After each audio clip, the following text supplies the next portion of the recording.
সর্বপ্রথম নিন্দা জানায় এমন সহিংসতার কারণ। এখন মূল বিষয়ে আসেন। আমাদের সমাজের মানুষ জানেন যে গুরুরা ঘরে বসে ভক্তের মনের কথা সব জানেন, কিন্তু এখানে দেখার বিষয়, গুরু যদি এত কিছু জানতেন তাহলে ওনার আস্তানা উনি রক্ষা করতে পারেন নাই কেন? আর দ্বিতীয় অবস্থানে আসেন, বাংলাদেশের যত ইসলামিক দলগুলো আছেন ওনারা এই দেশের মালিক হতে চান, অর্থাৎ এই দেশ শাসন করার লক্ষ্যে ওনারা হাঁটেন।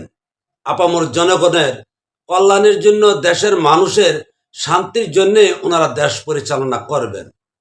এই অবস্থায় বহু মতবাদের লোক থাকবেন।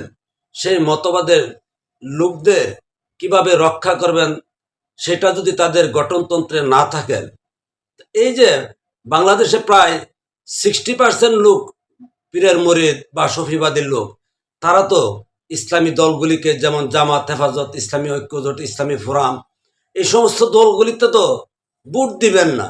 তো সুতরাং ওনারা যদি সকল মতাদর্শের সাথে ঐক্য তৈরি না করতে পারেন আর এই ধরনের কর্মকাণ্ড ঘটান, এটার যদি কোনো প্রতিবাদ না থাকেন, তাহলে ওনাদেরকে কখনোই ভোট দিবে না।